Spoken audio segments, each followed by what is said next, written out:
Je peux relire tout ce qui a été dit à partir dans ce rapport à partir d'un seul concept de formation. Même quand, congénitalement parlant, on est diminué, si celui qui est en face de moi a le génie, a les compétences qu'il faut, il peut installer quand même des choses.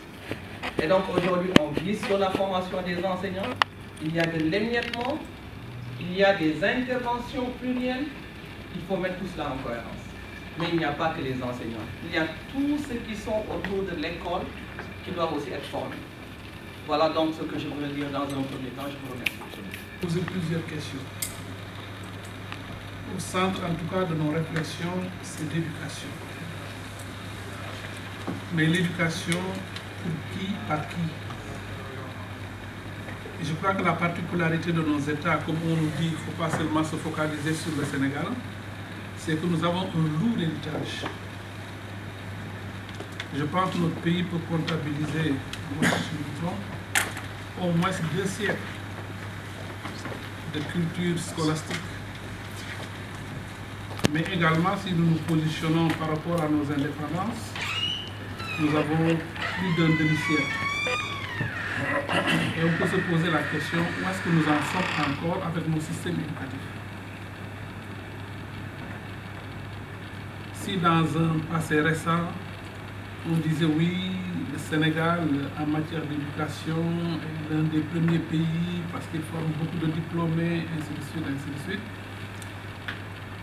Dans les rues, l'appréciation du système, c'est de dire la baisse du niveau. La baisse du niveau, les enfants ne sont pas capables. Écoutez à la télé, qu'est-ce que vous voyez? Les gens parlent mal de français, les gens écrivent mal en dictée, nos enfants ne sont pas capables, beaucoup de choses.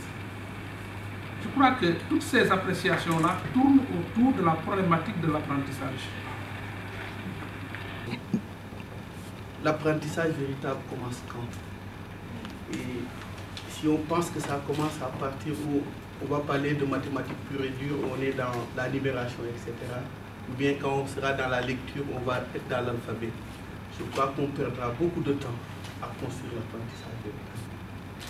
On a évoqué tout de suite les connexions neuronales qui, déjà depuis la formation, et c'est justement là où il faut interroger aussi la question de la classe. Qu'est-ce que la classe? C'est finalement donc non pas un cadre structuré entre 4 murs, mais un environnement de stimulation et d'éveil.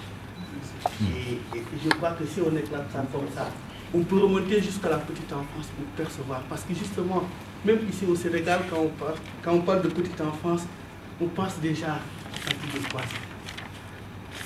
Que faisons-nous des 1000 premiers jours?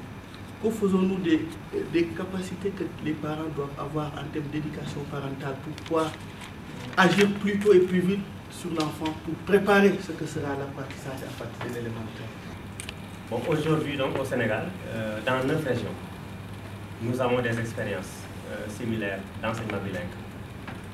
Bon, nous avons un grand projet, disons, un grand programme qui va démarrer dès octobre 2017, qui va intéresser plus de 4000 classes. Ce qui fait que d'ici, normalement, 4 ans, 5 ans, nous serons au moins à 6000, 7000 classes bilingues au Sénégal. Même à Dakar, à Grand Dakar, dans la zone de Grand Dakar, nous avons des classes bilingues. Parce que nous avons une ONG qui expérimente donc en enseignement bilingue. Bon, maintenant, c'est vrai que c'est assez intéressant.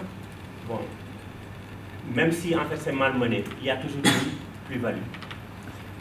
Bon, je veux simplement rappeler l'évaluation de l'expérimentation de la mise à l'essai 2002-2008, d'ailleurs réalisée par la Banque mondiale, et qui a intéressé le Sénégal et 2 autres pays.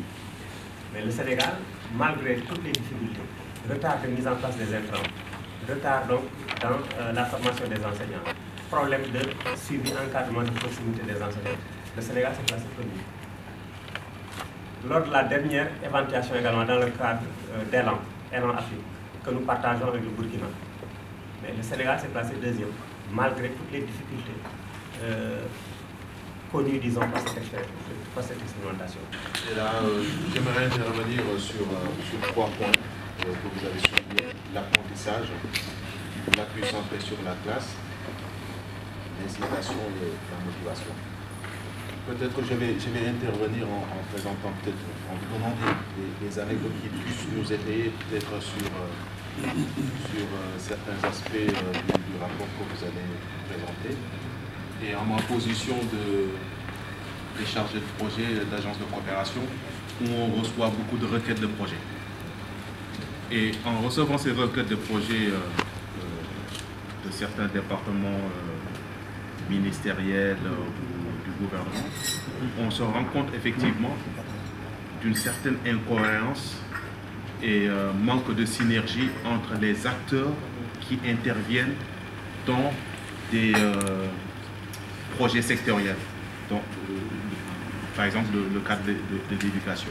Partie de notre comité d'orientation. Donc le Sénégal figure parmi notre conception de ce rapport. Il nous a déjà donné des conseils il y a 6 mois à peu près, et nous espérons le revoir bientôt. Je ne vais pas revenir sur toutes vos idées. Juste pour dire que nous sommes en effet en train d'essayer de rééquilibrer la discussion de l'accès vers l'apprentissage. C'est vraiment le centre de notre objectif ici. C'est pour cela qu'on a un titre comme nous avons, l'apprentissage pour réaliser les promesses de l'éducation.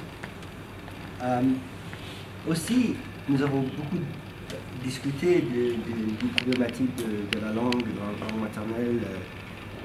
Je crois que ces problématiques illustrent bien les aspects techniques et les aspects politiques de la question. Comment est-ce qu'on mettrait ça en place, comment faire en sorte que ça marche. Mais aussi, c'est des questions politiques, c'est des questions de société, de valeurs. Donc, c'est sûr que les deux choses sont importantes.